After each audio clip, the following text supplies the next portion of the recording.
नमस्कार विद्यार्थी मित्रांनो, आज आपण जॉमेट्रीमधला फर्स्ट लेसन सिमिलॅरिटी यातला प्रॅक्टिस सेट 1.4 सोडवणार आहोत. तर चला सोडूया. तर मित्रांनो, 5व्या प्रश्नात आपल्याला दोन ट्रायंगलचे एरिया दिलेले आहेत आणि त्यांच्या एक साईडची आपल्याला मेजरमेंट दिलेली आहे आणि दुसरी साईड आपल्याला काढायची आहे करस्पॉन्डिंग. त्यासाठी आपण फर्स्ट ट्रायंगल ABC आणि दुसरं ट्रायंगल PQR मानू. Let first triangle B ABC and second triangle B PQR. त्यात आपल्याला बिगर ट्रायंगल आणि स्मॉलर ट्रायंगल दिलेला आहे. मग आपण ABC हा स्मॉलर ट्रायंगल घेऊ. Let smaller triangle B ABC and bigger triangle B PQR. मग आता आपल्याला स्मॉल ट्रायंगलची साईड दिलेली आहे. मग स्मॉल ट्रायंगलची साईड ही 12 सेंटीमीटर आहे. मग आता आपण इथं लिहू स्मॉलर ट्रायंगल साईड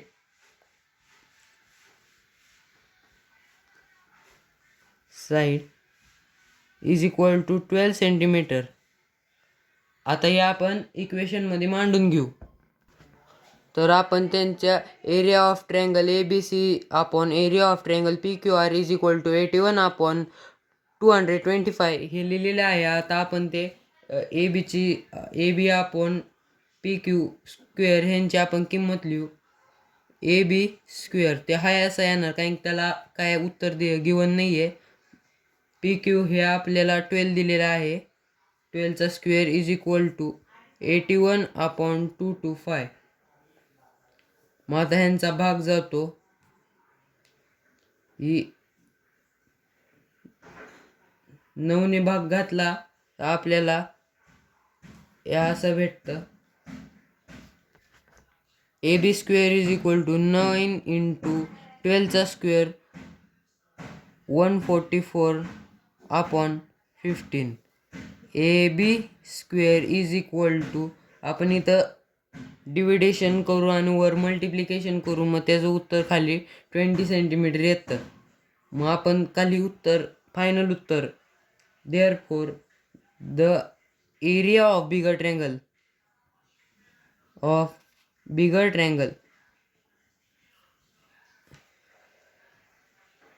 ट्रायंगल आपण त्याला असं ट्रायंगलमध्ये लिहू शकतो. Is 20 centimetre. तर आता आपण पुढचा प्रश्न सोडूया. तर मित्रांनो, आपण 6वा प्रश्न सोडूया. या 6व्या प्रश्नात आपल्याला दोन ट्रायंगल दिलेले आहेत.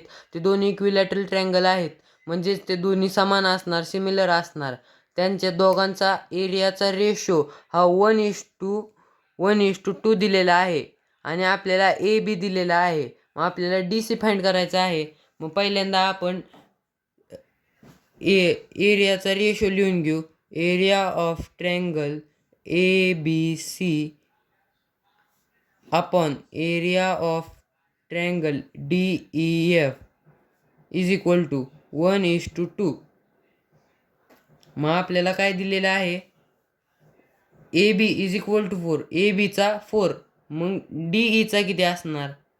मग त्याच्यासाठी आपण AB अपॉन DE त्यांचा स्क्वेअर दोघांचा is equal to area of triangle ABC upon area of triangle DEF हे लिहिलं, इक्वेशन मांडलं. मग आता परत हा एरिया हा इथं लिहायचा. वरच्या इक्वेशनचा एरियाचा रेशो आपण खाली एरियाच्या जागी लिहू. मग त्याला आपण AB square upon DE square is equal to 1:2. मग taking square root of both side AB upon DE is equal to √1 upon √2. AB upon DE is equal to 1/√2 is the answer. Of the DE is equal to, इथं आपण लिहू therefore DE is equal to √2, कारण की इथं DE आपण √2 दिलेला आहे. चला आता 7वा प्रश्न सोडूया.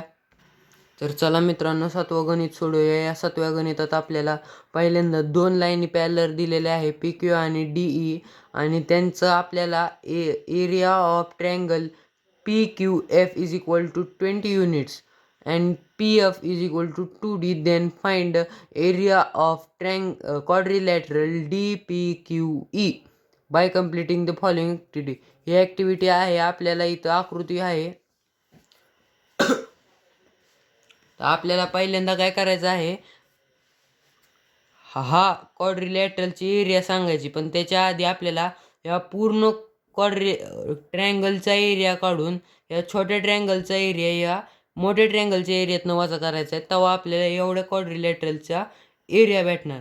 मग त्याच्यासाठी पहिल्यांदा आपल्याला इथं DF is equal to DP plus PF is equal to X plus 2X is equal to 3X. आपण इथं PFला 2 ही केलं. मग आता PF is equal to 2X. मग आता खाली इथं 2 ट्रँगल झाले ना, मग त्या 2 ट्रँगलचे कॉन्ग्रंट अँगल काढायचे आहेत. मग पहिला angle FDE congruent FDE congruent triangle FPQ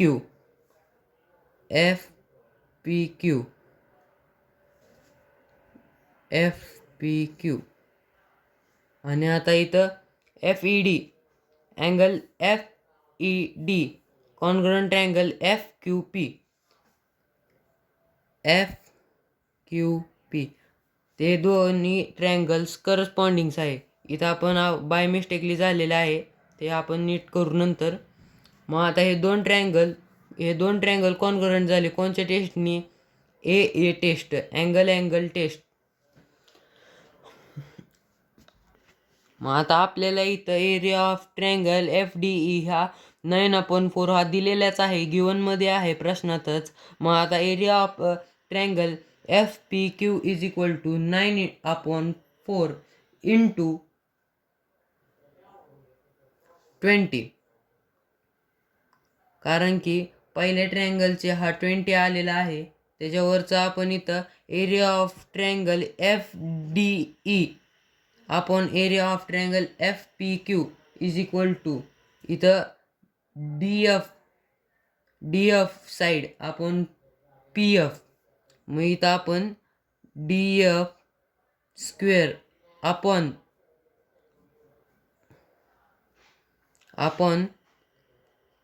PF square. मग हा DF आपल्याला 3X इथं आपण ही केलता. मग आता इथं PF is equal to 2X गिवनमध्येच होतं. मग आता त्याचं 9/4 आलेलं आहे, म्हणून ती इथं एरिया ऑफ ट्रँगल FDE आपण 9/4 is equal to area of triangle FPQ is equal 9/4 into 20 is equal to 45 हे ह्यांचं मल्टिप्लिकेशन आलेलं आहे. मग आता आपण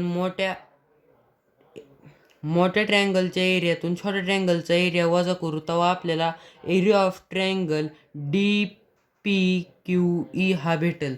मग ह्या एरिया ऑफ ट्रँगल FDE हा 45 होता आणि एरिया ऑफ ट्रँगल FPQ हा 20 होता. मग आता ह्यांची सबट्रॅक्शन 25 ही आलेली आहे. अशा प्रकारे आपला प्रॅक्टिस शीट 1.4 संपलेला आहे. अशाच व्हिडिओसाठी लाईक करा, शेअर करा आणि आमच्या चॅनलला सबस्क्राईब करा. Thanks for watching.